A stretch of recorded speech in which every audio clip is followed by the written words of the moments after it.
about to see is true. The names have been changed to protect the innocent.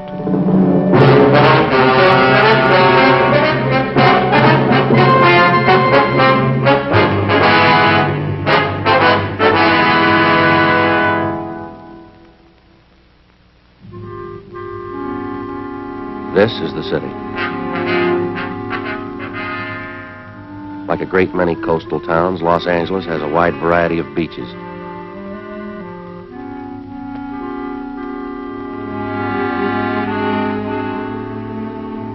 This is Long Beach, California.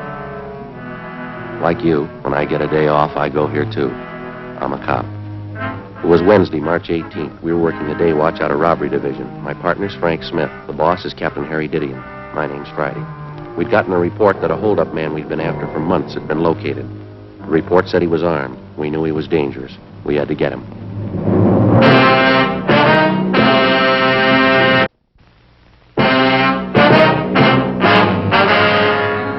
How's the coffee, Joe? Fine, I brought some back for you. Slats? Joe? Where's Tom? Checking out some tear gas equipment. Figured we might need it. You confirm that address? Yeah, 2100 Buchanan Avenue, corner house.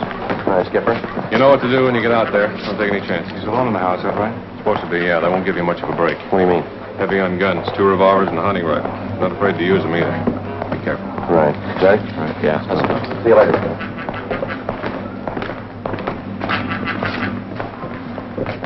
Well, it's a long haul, huh? Hope this washes it up. Hunting rifle and 2 revolvers. What do you think, Joe? 18 robberies in 3 months. You know the guy as well as I do. Yeah. What's your guess? His name was Hoffman, George R. In our files, his criminal record dated back to high school days. Petty theft, grand theft auto, burglary, armed robbery. His record included 2 terms at Preston School of Industry and 1 at San Quentin. Hoffman's latest campaign was a 3-month run of armed robberies. We tried everything we knew to stop him, but it wasn't enough. We'd failed to get a line on him until one of Captain Didion's informants came up with a tip that Hoffman had been hiding out for the past month in a small bungalow on the corner of Buchanan Avenue and Selma Street. According to the information, the suspect had a good supply of food, ammunition, and 3 guns. 10:15 p.m. Together with Sergeants Tom Gaffney and Slats Henry, Frank and I parked our car down the street and started toward the house. As we approached the house, we could see a light burning in one of the front rooms.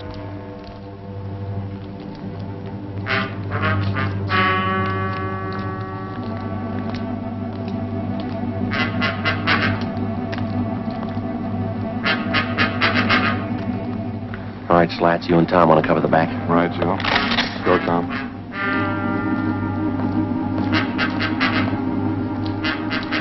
All set, Joe? Yeah, let's go. Joe. Front window. Yeah. Come on.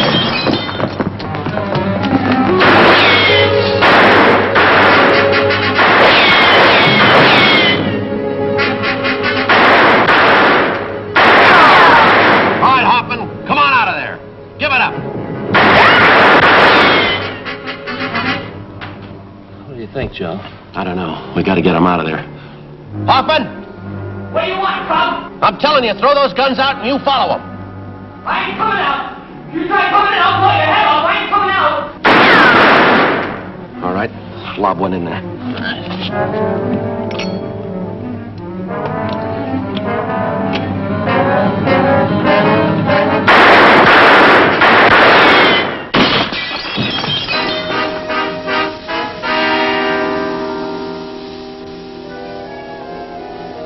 What do you think, Joe? We'll come out.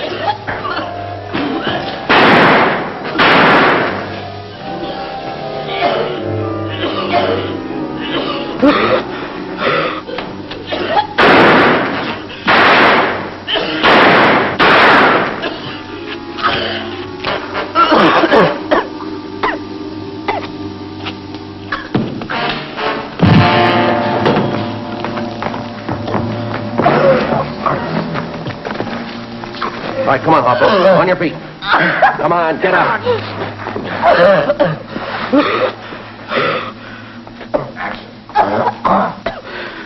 You didn't have to use gas. You didn't have to. You didn't give us much choice, mister. You got him, huh? That's right. Oh, we'll check the house, Joe. All right, Slats. See you back at the car. Who told you? Who gave you the tip? What's the difference? Should have made it easy enough for you. Might as well open the door and let you in. Yeah, that's right. Come on, let's go. Lousy deal. I'll find out who did it. Takes me 10 years, I'll find out. I wouldn't make book on that, mister. What do you mean? You might be a little busy for the next 10 years.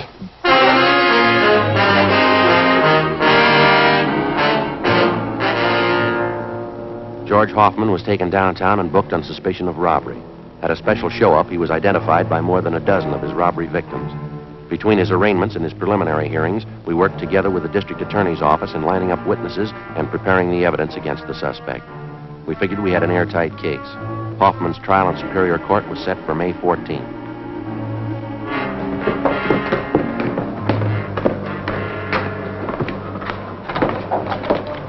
Hi, Joe. Oh, hi, Slats. What's doing? Still arraigning Hoffman? Yeah. What happened to your eye? How about that? I'll never live it down. Let me see. First real black eye I ever had. Had bruises, you know. They hurt, believe me. Well, how'd it happen? Every week, Gaffney and I go up to the neighborhood boys' club after work to help coach the kids at sports, you know. Yeah, I know. Last week we had boxing lessons. I was coaching this one youngster. Turned out to be a lot quicker than I thought. He really connected. Well, I guess everybody's heard the story by now, huh? Just about. Gaffney took care of that. Captain called me in this morning asking me if I wanted to file assault charges against the kid. Big joke. Never fails. You still coaching up there? Not this week. Kids are supposed to get lessons in wrestling. I'm not taking any chances. Yeah? They've been watching television for months. See you later, huh? Right, Slats. Put your coat on, Joe. Why, what's doing? George Hoffman. Yeah? Just broke jail. The morning of his escape, Hoffman was scheduled to appear in Superior Court for trial. According to routine, he was taken from his county jail cell on the 12th floor of the Hall of Justice and escorted to the jail shower room on the 14th floor. There, he was to take a bath and change to his civilian clothes for his appearance in court. While he was in the shower room, he turned on the hot water faucets, filling the room with steam to hide his actions from the guard. He succeeded in forcing his way through a door, up the stairs, and got to the roof of the building. Realizing that he couldn't escape down through the building, he dropped over the edge of the roof, down 18 feet, landing on top of a ventilator shaft. From there, using the metal flanges on the shaft, he climbed 7 stories down the outside of the building. At the 8th floor, he kicked open a window and got inside an office of the building. He slugged a bailiff who tried to stop him, and then he ran down the remaining flights of stairs into the street and disappeared into the crowd. 20 minutes later, he robbed a dentist's office at 3rd and Los Angeles Streets and got away. Police and sheriff's deputies covered the city for him. Frank and I were among them. 11:55 p.m. We checked back into the office. Hi, Skipper. How about Hoffman? Anything new? Nothing. Not a trace of him. He must have a good friend someplace in town. Everything's covered. His friends, relatives, his hideout, everyone he knows, every place he's ever been. We plugged every loophole we can think of. The depots, terminals, the airports. Still no trace of him. I don't know. Sure is a strange one. No stranger than climbing down the side of a building. Did you check that story out, Captain? It's the truth. Apparently Hoffman planned the thing out pretty carefully. Well, how do you mean? The sheriff's men talked to some of the prisoners in the jail. They said Hoffman was practicing for it since the day we put him in there. He'd work out 5 to 6 hours every night, building up his hands and fingers. Well, how'd he do that? He used the upper bunk in his cell. He'd hang from the edge of it with the tips of his fingers. He'd do it for hours, pulling his body up and down. He made little grooves in the wall, dug his fingertips into them. Prisoners say he got so he could hold himself up like that 10 minutes at a stretch. That's pretty amazing. Robbery, did he? Yeah, little John. I sent him out about 10 minutes ago to relieve you. Should be there any minute. Right. What about our schedule, Skipper? As far as I know, we'll go all night on this. Sheriff's office is the same. Uh-huh. You two were relieved at 11:30. Better check back in here at 5:30 a.m., okay? Right. Hot shot. I'll get it.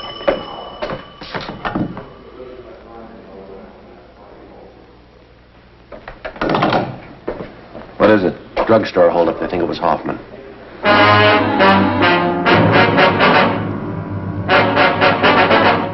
The scene of the holdup was the Rex Lake Pharmacy on the corner of Pico Boulevard and Pine Lake Street. The victim, a Mr. Clarence Geringer, told us that the holdup man had entered through a rear door, slugged him, and escaped on foot with his overcoat and about $150 in cash. We showed him a number of mug shots. He identified George Hoffman as the bandit. A special detail of men were ordered on a thorough search of the general area around the drugstore. No sign of the suspect. The citywide dragnet continued all that night and into the next day. No developments. The search went on. A week passed. At 10 p.m. on the day Hoffman was scheduled to be tried in Superior Court, he beat up and robbed a 40-year-old liquor salesman in the Highland Park area. Again, he made good his escape. Routine investigation failed to turn up a thing. We continued to check out every possible lead.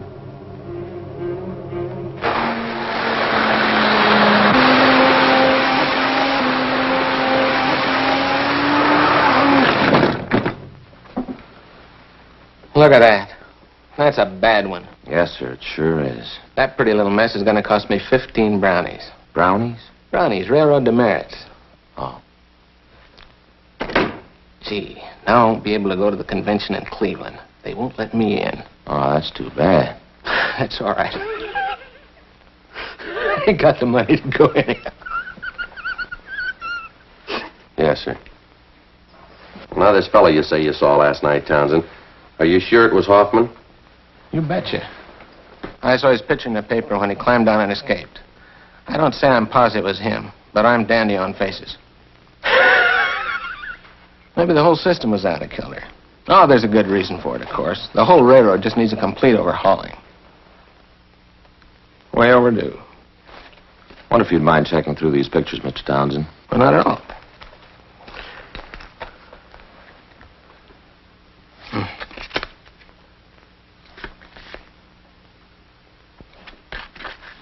Gee, that's a mean-looking one.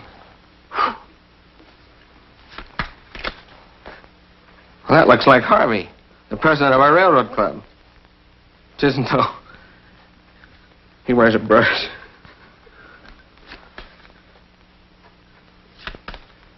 That's the one. That's him. Am I right? Yes, sir, that's Hoffman. Do you happen to know where he's staying? Yes, an auto court on Royal Oaks Avenue. He's been there for a month. Say, Sergeant, if you find out it really is this Hoffman, don't tell Mrs. Cox at the auto court. It'd just break her heart. That's so? She's sort of an amateur detective. She thinks she knows faces better than I do.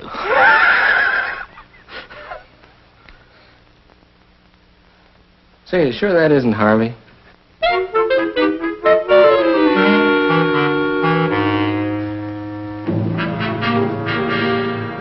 After we left Roy Townsend, we called the office and filled them in. Captain Didion called Pasadena and notified them.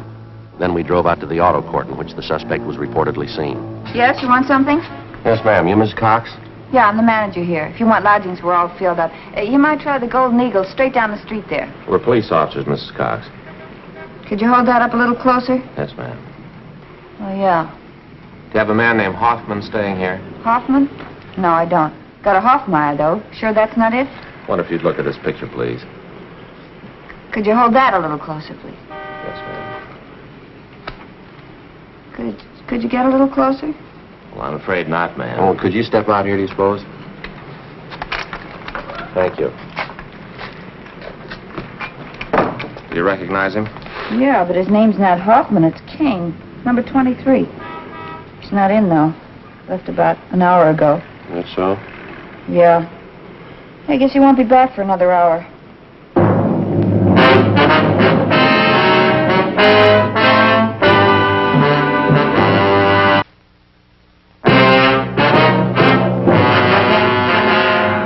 Before going on stakeout at the auto court where George Hoffman was registered, Frank put in a call to the office. The owner of the court, Mrs. Cox, gave us a pass key to cottage number 23 where the suspect was staying. We advised her to say nothing to Hoffman when he returned. We went to cottage 23 and we waited. An hour passed. Hoffman failed to show. Another hour went by. Still no sign of him.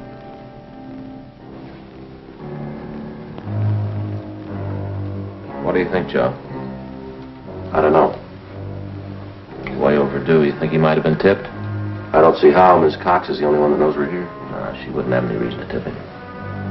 All his stuff's here, all his clothes. Yeah, well, relax. We've had longer waits than this. Yeah. Joe? Yeah. You see who it is? Yeah, there's a man coming from next door. All right.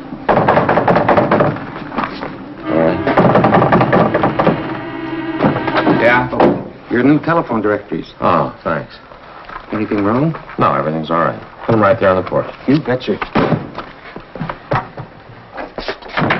Telephone directories. Yeah.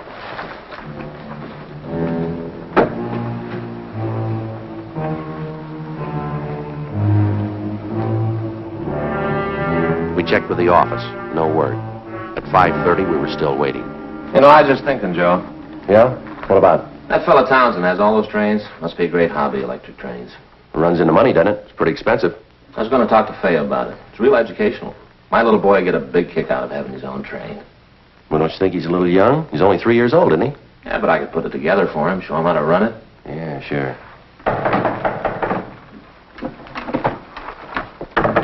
Officers, it's me, Mrs. Cox. Oh, my. Oh, I'm sorry, Miss Cox.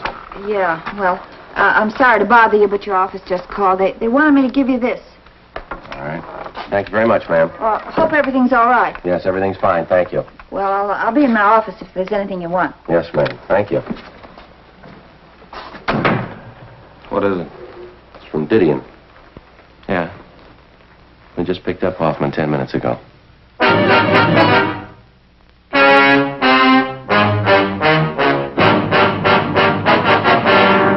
The suspect, George Hoffman, was taken back to Los Angeles and lodged in the county jail. This time, there was no escape. At his Superior Court trial on August 16th, he was convicted on several counts of armed robbery and sentenced to the state penitentiary. From August to January of the following year, the months went fast. We washed up a string of liquor holdups just before Christmas. We got 2 days off. In January, Frank was off work for a week with a bad dose of the flu. Another 5 months went by. Toward the end of June, we got word that George Hoffman was no longer at the state penitentiary. After serving 11 months, the former holdup man had been paroled into the Army with a provision that he serve overseas. Another 3 weeks passed. July 12th, Tuesday. Frank and I had lunch at Eddie's Cafe, and we checked back in at the office. Good meal, huh? Want a soda, man? What for? Well, I don't know about you, but that Eddie can change his menu. Fried beans, some pastrami sandwiches, that's all we ever get. Well, from the way you dug in on, I kind of got the idea I liked him. Well, I like them, sure, but eat too much. Look at me. 3 sandwiches and 2 plates of beans. No wonder I can't eat dinner. All right, Joe. Slats? I didn't know you two were back from lunch. Okay if I grab a sandwich? Yeah, sure. Go ahead. We'll cover. Oh, there's someone waiting to see you in the next room. Oh, who is it? I'll get him. You want to come in here? Yeah, thanks. See you later, Joe. Right, Slats. Hi, Friday. Yeah? What's doing?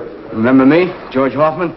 Oh, yeah, Hoffman, in the Army uniform. I didn't recognize you. Yeah, I thought it might fool you. Guess you heard about me. Good break, huh, Sergeant? Well, I'm glad you feel that way. How you doing with the Army? I'm pretty good now. Sharpshooter. Yeah, that figures. I like it. Thought I'd drop up and see you fellas.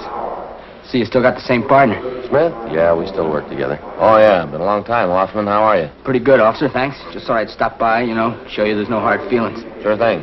Got any idea when you're going overseas? Boys in my outfit figure day after tomorrow. That's kind of one reason I dropped in to see you. How's that? Well, I know it's pretty nervy, but I got lots of that. See, a bunch of us were on leave till tomorrow noon, figured we'd go out tonight, and I'm a little short. You know how the Army pays. Well, here's a couple of bucks, Hoffman. Will I do you any good? Oh, that's sure swell of you, Sergeant. Thanks a lot. Here's a couple more might help. I can't tell you how I appreciate this. Believe me, I'm going to see that you get this money back. It's all right, Hoffman. Thanks again for the touch. Good of you. Drop us a card if you get a chance. We'd like to know how you're doing over there. Sure thing. Bye, Sergeant. Bye. Good luck to you.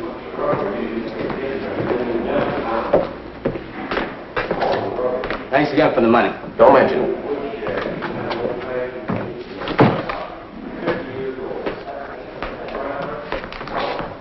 Well, looks like a turn for the better, huh? Yeah. Doggone, it never fails. My last $2. Well, we had to give him something. Yeah, but what do I do for lunch money tomorrow?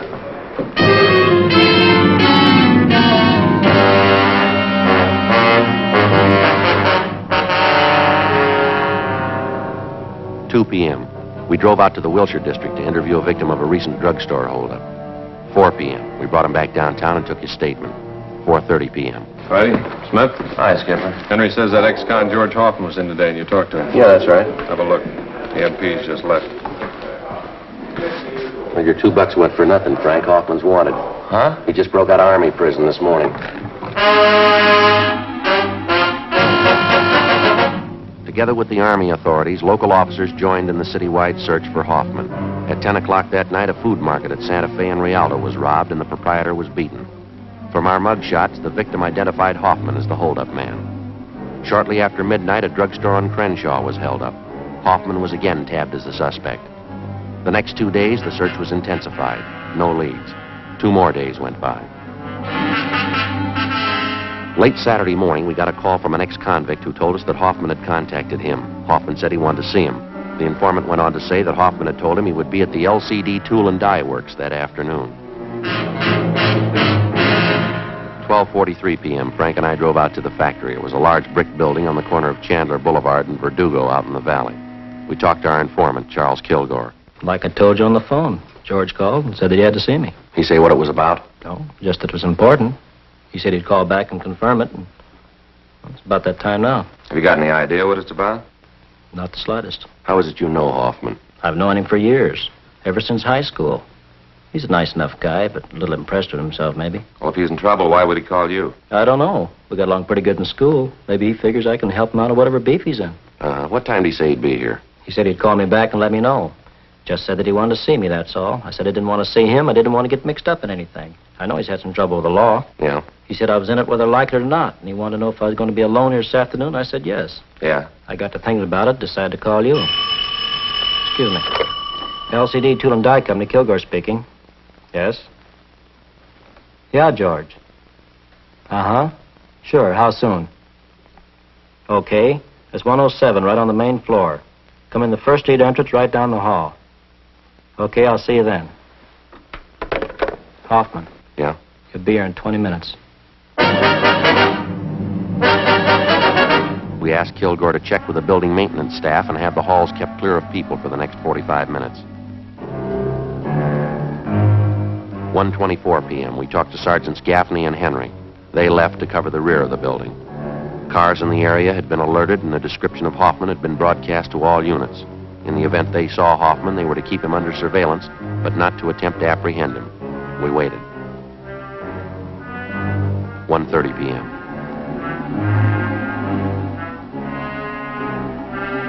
$140. $146.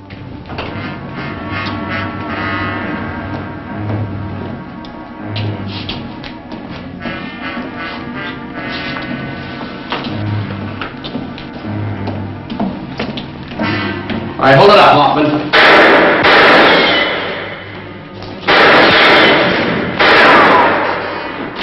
Get him on. Take the stairway, son.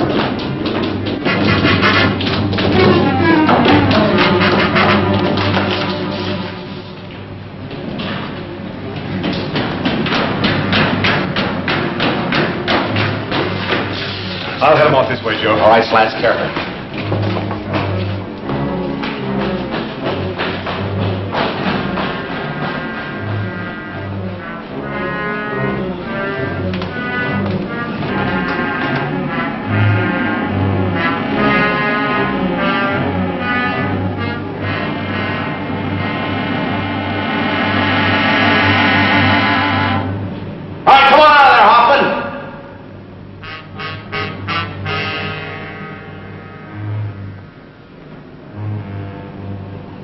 Come on out of there, Hoffman. You got no place to go.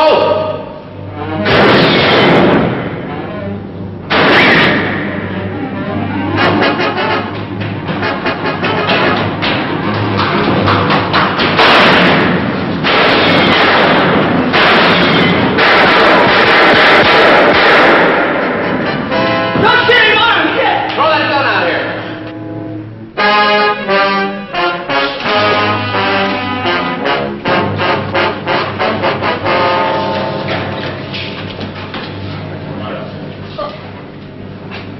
All right, let's go, Hoffman. Sure. What good's it gonna do you? I already proved it. I can break jail anytime. I proved it twice. Well, you're going right back in again. What's that prove?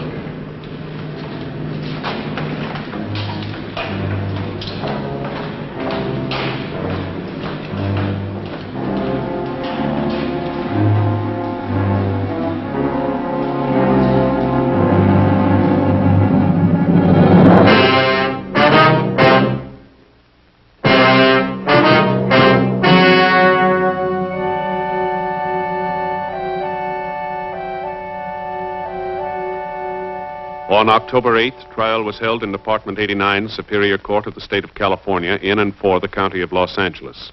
In a moment, the results of that trial.